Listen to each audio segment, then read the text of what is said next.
বিয়ানীবাজার পৌরসভাটি এনটি রোডে অনুমতি ব্যতীত পুকুর ভরাটের ঘটনায় তদন্ত শুরু করেছে পরিবেশ অধিদপ্তর। পৌর কর্তৃপক্ষের আপত্তি সত্ত্বেও গত বছরের 16 ডিসেম্বর রাতে পৌরসভার ফতেহপুর মৌজার 101 খতিয়ানের 46.87 আয়তনের একটি পুকুর ভরাট করে একটি চক্র।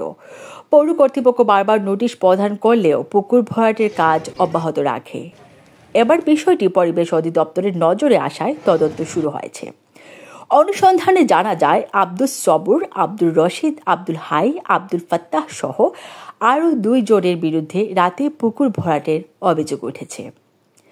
বিয়ানীবাজার পৌরসভার প্রশাসক গোলাম মোস্তফা মুন্না জানান, দোষীদের বিরুদ্ধে ব্যবস্থা নেওয়া হচ্ছে এবং অতি শীঘ্রই তাদের আইনের আওতায় আনা হবে। আচ্ছা, পৌরসভার টিএনটি রোডে একটা পুকুর ভরাটের আমরা খবর পাই। এরপরে আমরা এটা বন্ধ করার জন্য যারা মালিক আছেন তাদেরকে পৌরসভার পক্ষ থেকে নোটিশ করা হয়।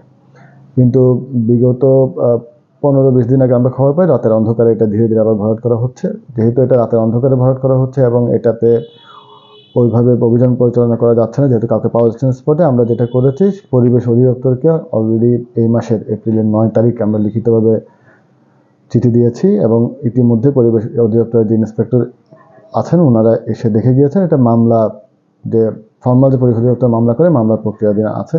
আমরা আশা করছি অতি দ্রুতই যারা দায়ী ব্যক্তি আছেন পুকুর ভরাট করার ক্ষেত্রে তাদের বিরুদ্ধে মামলা রুজু হবে এবং পরিবেশ আইনে প্রয়োজনীয় ব্যবস্থা গ্রহণ করা হবে।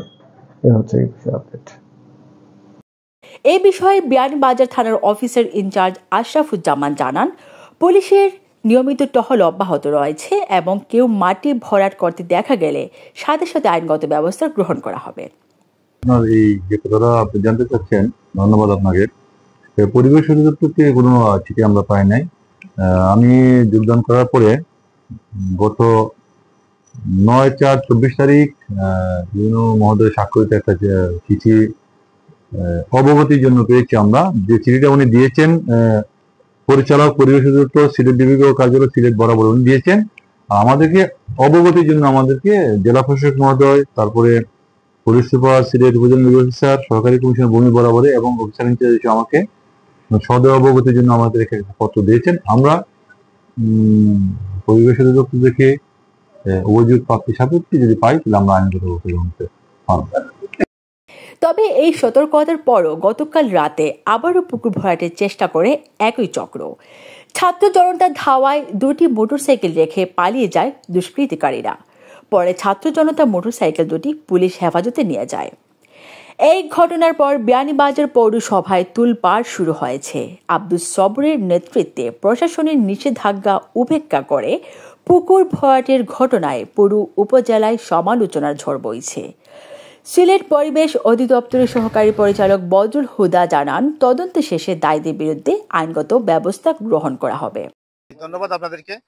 আমরা উপজেলা নির্বাহী অফিসার মহোদয়ের একটা পত্রের প্রেক্ষিতে এবং এলাকাবাসীর অভিযোগের প্রেক্ষিতে এখানে পুকুর ভরাট সংক্রান্ত বিষয়ে সরজমিন পরিদর্শন করি এবং আজকে সরজমিন পরিদর্শনকালে পুকুর ভরাটের প্রমাণ পাওয়া যায় এবং এলাকাবাসীর সাথে কথা বলে তার নাম মালিকানা, পুকুরের মালিকানা নির্ধারণের জন্য আমরা তথ্য সংগ্রহ করেছি।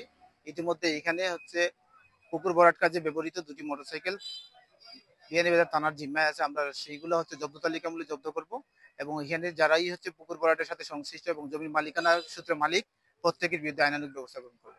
ধন্যবাদ। হ্যাপি জান্নাত, ডেস্ক রিপোর্ট, এটিভি।